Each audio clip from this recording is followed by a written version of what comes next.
ഇന്ന് നമുക്ക് റവ കൊണ്ട് ഈസി ആൻഡ് സോഫ്റ്റ് ആയിട്ടുള്ള ഒരു അപ്പം ഉണ്ടാക്കുന്നത് എങ്ങനെയാണെന്ന് നോക്കാം കേട്ടോ. അതിന് വേണ്ടിയിട്ട് ഞാനിവിടെ 2 ഗ്ലാസ് റവയാണ് എടുക്കുന്നത്. നിങ്ങൾക്ക് ആവശ്യമുള്ളത്ര റവ എടുക്കാം കേട്ടോ. 1 ഗ്ലാസ് ആണെങ്കിൽ അങ്ങനെ, 2 ഗ്ലാസ് ആണെങ്കിൽ അങ്ങനെ, ആവശ്യത്തിനനുസരിച്ച് എടുക്കാം കേട്ടോ. ഞാനിവിടെ 2 ഗ്ലാസ്സാണ് എടുക്കുന്നത്. അതിലോട്ട് 1 ഗ്ലാസ് തേങ്ങ ആഡ് ചെയ്യുന്നുണ്ട് കേട്ടോ. നിങ്ങൾക്ക് 1 ഗ്ലാസ്സാണ് റവ എടുക്കുന്നത് വെച്ചാൽ അതിൻ്റെ നേർപ്പകുതി തേങ്ങ ആഡ് ചെയ്യാം കേട്ടോ. ഞാനിവിടെ 2 ഗ്ലാസ്സാണ് റവ എടുത്തിട്ടുള്ളത്. അപ്പോൾ അതിൻ്റെ നേർപ്പകുതി തേങ്ങ ആഡ് ചെയ്തു. പിന്നെ 2 ടീസ്പൂണ് പഞ്ചസാര ആഡ് ചെയ്തു. പിന്നെ ആവശ്യത്തിന് ഉപ്പ് ആഡ് ചെയ്തു കേട്ടോ. പഞ്ചസാര 1 ഗ്ലാസ് എടുക്കണമെന്ന് വെച്ചെങ്കിൽ 1 ടീസ്പൂണ് പഞ്ചസാര ആഡ് ചെയ്താൽ മതി കേട്ടോ. പിന്നെ ഒരു 2 ഗ്ലാസ് റവയ്ക്ക് ഞാൻ 1.5 ഗ്ലാസ് വെള്ളം ഒഴിച്ചിട്ട് ആദ്യം ഒന്ന് ഇളക്കി നോക്കുന്നുണ്ട്.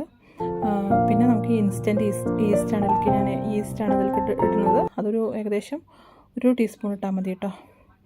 പിന്നെ നമുക്കൊരു ആട്ട യൂസ് ചെയ്യാം. മൈദയിലും കുഴപ്പമില്ല, ആട്ടാവുമ്പോൾ ഹെൽത്തിയാണ്. അപ്പോൾ നിങ്ങൾ ആട്ട യൂസ് ചെയ്യാം കേട്ടോ. ഞാനിവിടെ 2 ടീസ്പൂണ് ആട്ടയാണ് യൂസ് ചെയ്യുന്നത്. പിന്നെ നമുക്ക് ഇത് നന്നായിട്ടൊന്ന് മിക്സ് ചെയ്ത് കൊടുക്കാം. പിന്നെ നന്നായിട്ടൊന്ന് അടിച്ചെടുക്കാം കേട്ടോ. വെള്ളം ആവശ്യമാണെങ്കിൽ ഒരു 1/4 ഗ്ലാസ് കൊണ്ട് ഒഴിച്ചു കൊടുക്കാം. അപ്പോൾ ഏകദേശം ഒരു 1.25 ഗ്ലാസ് വെള്ളം ഒഴിച്ച് കൊടുത്തിട്ടുണ്ട് കേട്ടോ. നിങ്ങൾ നോക്കിയിട്ട് ഒഴിക്കുക. തിക്കിൽ തന്നെ വേണം കേട്ടോ ഈ ഒരു ബാറ്റർ. അപ്പോൾ നിങ്ങളങ്ങനെ നോക്കി നോക്കുക. എന്നിട്ടത് അടിച്ചെടുത്തിട്ട് നമുക്കിത് ഒരു 6 മണിക്കൂർ പൊങ്ങാനായിട്ട് വെക്കാം കേട്ടോ. നിങ്ങൾക്ക് ചൂടിനനുസരിച്ചിട്ടാണ്. നല്ല ചൂട്, ഇപ്പോൾ ഇവിടെ ദുബായിലൊക്കെ നല്ല ചൂടാണ്. അപ്പോൾ ഏകദേശം 3 മണിക്കൂർ 2.5 മണിക്കൂറിൻ്റെ ഉള്ളിൽ തന്നെ പൊങ്ങി കിട്ടും. അപ്പോൾ നോക്കിയിട്ട് ചെയ്യാം കേട്ടോ. നാട്ടിലൊക്കെ ആകുമ്പോൾ ഏകദേശം 5 മണിക്കൂർ 4 മണിക്കൂറൊക്കെ വേണ്ടി വരും കേട്ടോ. പിന്നെ ഇത് ഏകദേശം 3 മണിക്കൂർ കഴിയുമ്പോഴേക്കും നന്നായി പൊങ്ങി വന്നിട്ടുണ്ട്. ചൂടിനനുസരിച്ചിട്ടാണ് കേട്ടോ. ചൂട് കുറവാണെങ്കിൽ 6 മണിക്കൂറൊക്കെ വേണ്ടി വരും കേട്ടോ. പിന്നെ ഞാനിത് പകുതി നാളെയിലോട്ട് മാറ്റി വെക്കുന്നുണ്ട്. ബാക്കി പകുതിയിലോട്ട് ഉപയോഗിക്കുന്ന സമയത്ത് നമുക്കൊരു 1/4 ഗ്ലാസ് കൂടി മിൽക്ക് ആഡ് ചെയ്ത് കൊടുക്കാം കേട്ടോ. ഇത് ഇഡ്ഡലിയുടെയും ദോശയുടെയും ബാറ്ററിൻ്റെ ഒരു കൺസിസ്റ്റൻസിയാണ് കേട്ടോ.